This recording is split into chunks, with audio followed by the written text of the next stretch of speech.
ఒకప్పుడు బొగ్గు అనేటటువంటిది మన దేశంలో చాలా చోట్ల నిల్వ ఉన్న అది తవ్వి తీయడానికి మనుషుల మీద ఎక్కువగా ఆధారపడతా ఉండేవాళ్ళం. దానికి తగినటువంటి మనుషులు దొరక్కపోవడం లేదా వాళ్ళకి సంబంధించిన కార్మిక విధానాలు విభాగాలు వీటన్నిటి కారణంగా అవి తక్కువ తీసేవాళ్ళం, ఇతర దేశాల నుండి ఎక్కువ ఇంపోర్ట్ చేసుకుంటుండేవాళ్ళం.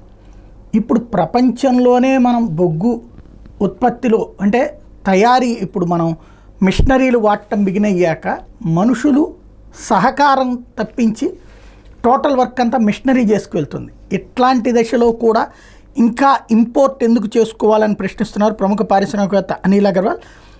ప్రపంచంలో బొగ్గు నిల్వలకు సంబంధించి మన దేశం వరల్డ్లోనే 4వ స్థానం ఉంది. అయినా కూడా బొగ్గు దిగుమతులను అంతకంతకు పెంచుకుంటూ పోతున్నాం. దేశంలో మరిన్ని బొగ్గు గనులను వేలం వేసి బొగ్గు కొరతను అధిగమించాలి. ఈ ప్రక్రియను వేగవంతంగా పూర్తి చేయాలి. బొగ్గు దిగుమతులను వెంటనే నిలిపేయాలి.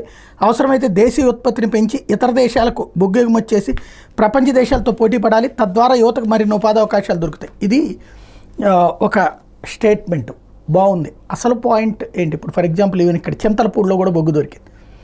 బొగ్గు తవ్వకాలని తక్కువగా తీసేస్తున్నాం. ఎందుకయ్యా అంటే పర్యావరణ సమస్యలు వస్తాయి బొగ్గు వలన అన్నటువంటి.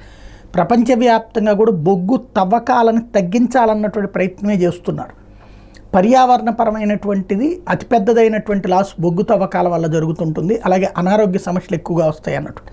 కాకపోతే ఇప్పుడు భారతదేశం మీద విష ప్రచారం చేసేటటువంటి ఒక బ్యాచ్ లేదా ఇక్కడ ఉన్నటువంటి ప్రజల్ని మైండ్ సెట్లను మార్చేందుకు జరుగుతున్నటువంటి ఒక ప్రయత్నంలో భాగం అనుకుంటా ఇది.